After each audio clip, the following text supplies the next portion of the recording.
it's time to make dinner. Some dinner, kaduray. Kaduray po, oy. Wala. Dal-dal naman sa kaduray yan. Wala, something here. So, today, we're going to make Philippine sopa. Pinoy sopas. Paggawa po tayo, I will try Pinoy sopas. This is my first time. Because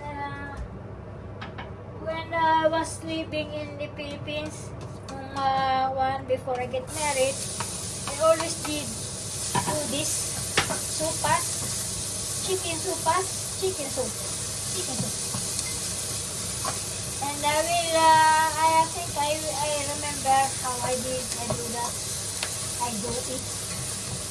So, tingnan lang natin kung anong ating kung masarap ulit, kung remember ko pa. So, this is garlic and onions. Fried natin yung muna yan ng kaunti. Kaunti. Baitan. Then, not so much brown. It's enough. Like that. And then, chicken.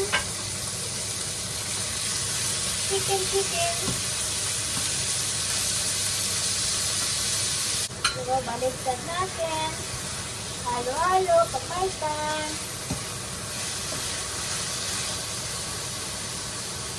Oh, masarap ang amoy. Smell good. The combination ng onion and garlic. I like to cook. But not pag ikaw ay talagang busy sa trabaho. Pag talagang busy sa trabaho, walang choice. Dapat ikaw ay kumain na lang ng nasa freezer. Ngayon, wala akong nasa freezer. At pagkalapot natin, like, oy! Napadami na maskado rin. Dahil na. Dami naman nun. Never mind. So, that's corn starch. Ang pangalan na, no? Basta, pampalapot. Yan. So, malapot na. Lagyan na lang natin ng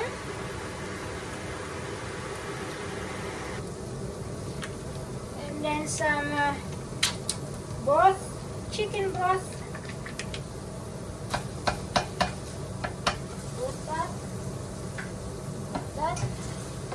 Halo-halo, stir it. Stir in the morning. So,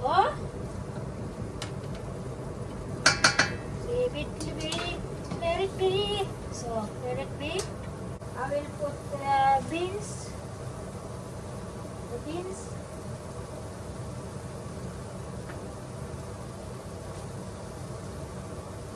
And the celery. Celery, celebrity. So, halo again. You can put full vegetable on it, but I have the beans and celery and carrots. I think I will put it all at once. Carrots and more beans. Sugar beans. They call that in Sweden. In Swedish is sockerärta. That's beans, sugar beans. They said.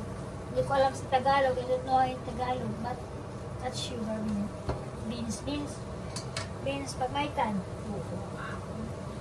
Then the last one is the cabbage.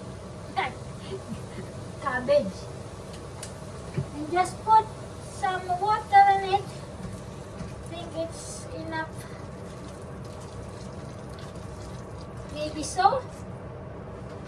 I think we will try. And if you need some more water, just add some maybe 1 deciliter.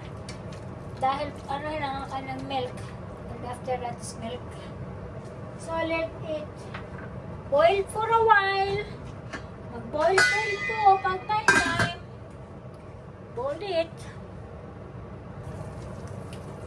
So, you put the macaroni. I almost forgot the macaroni. The Swedish macaroni. The small one. It takes 7 or 8 minutes. 1, 2, 3. Yun, tama na, 3. 3 deciliter.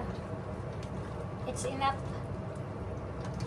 Maybe, yeah, it's enough. Madami naman yun pagka luto na. So, let it 7 or 8 minutes. So, I think it's enough. Yeah, I think it's not. No need too much. Yan, halo na. Luto na ang macaroni. Almost done. Then put gas ko na. My last veggies. The cabbage. Cabbage pa more. So, yung cabbage.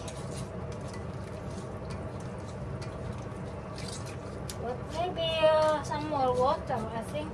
No, I will wait until the cabbage cooked. You will see.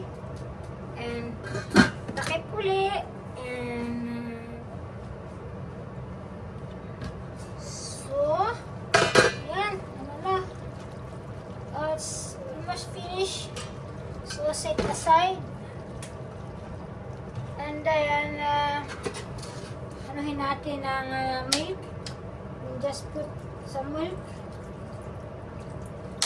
Oh. Milk. You can put also maybe just the cream. Yung iba naglalagay ng cream, pero I prefer milk. So, then just leave it for a while. Then leave this for a while. I turn off na the heat. I leave it for a while.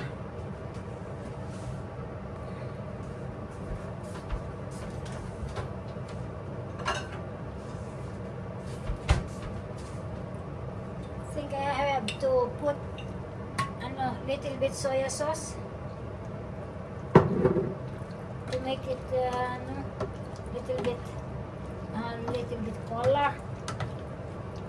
Yeah, look at this, good. And then I put this the last one, the chili flakes, we call it chili flakes. Tawag dun.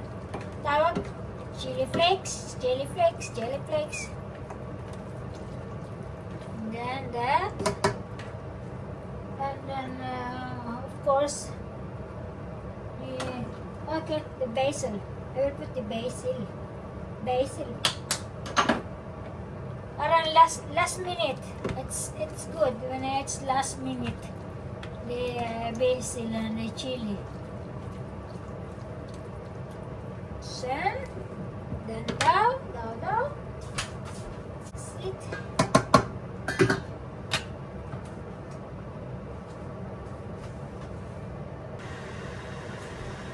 So I think it's ready to rock and roll. Ready ready to rock and roll.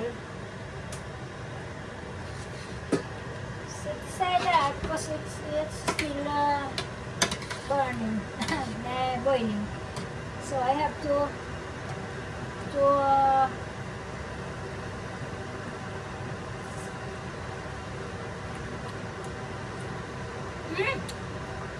very good. Try this one.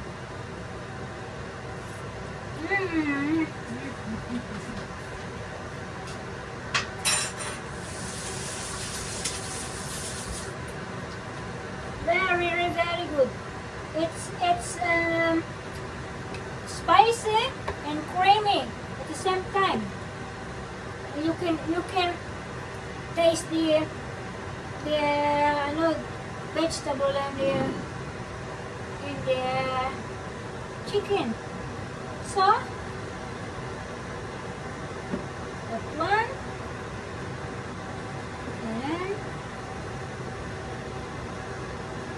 I have to make this little bit vegetable and make color. Let's make color. Yeah, that's it. I will show you the product. My product. Wow. So that's it, mga kaduray. Look, that's my sopas. Chicken soup, Filipino chicken soup, mga kaduray maybe, yeah. And yeah, thank you for watching and see you in my next video. I love you.